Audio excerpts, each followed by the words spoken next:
ئێستا کۆمەڵ ئیسلامی تەنها سەرچاوی دوو سەرچاوی هەیە کۆمەڵ ئیسلامی بۆ پاڵە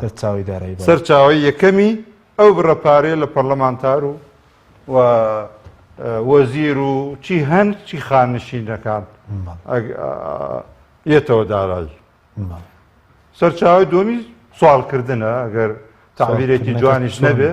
بەڵێ سوالکردنە و لەوێ زۆرێک لەوانەی کە ئێمە ڕویان لێنین ئێستا گویان لە دەنگمان بێ و ئەوە حەقیقەتی تر کۆمەڵ ئیسلامی کوردستان قۆرخکاری دەکرێت قۆرخکاری لە حزبێک بۆ مەڵبەندێکی گەورەی وەکو هەولێر یان وەکو سلێمانی 2 ملیۆن مانگانە بوو چە بدا قۆرخکاری لە چیا بێ ئەمە سەرمایهداری زۆر گەورە هاتووە بۆ لام پرۆژەی هەبووە بۆ وەزیری زراعەمان توێتی بۆ کۆمەڵ زۆر بە سوودە و 150وانە ڕەفزمان کردووە یەک وەزیرمان یەک پرۆژەی کە ئەو برادرە کە لە مەگەڵ من قسەیەک وتی من هەموو لایەنەکانی تر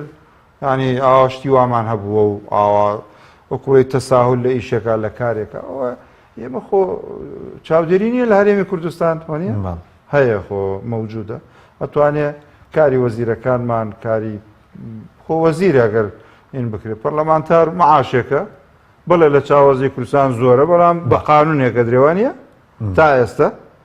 معاشێکە ئەدرێ ئێمە وەکو کۆمەڵ هاتوینە و معاشەمان لەگەڵ ئەو پەرلەمانتارانە کردوتە نیوە لەگەڵ وەزیرەکانە نیوە نەختێ زیاتر نەختێک کەمتر هەر ئیتر ئای نازانم گەندەڵێکە لە چیایە لە کۆمەڵ ئیسلامی تێدا بەژور بێت نەوتە نیمانە لە پرۆژە و زەوی و زارمان پێدرابێ نا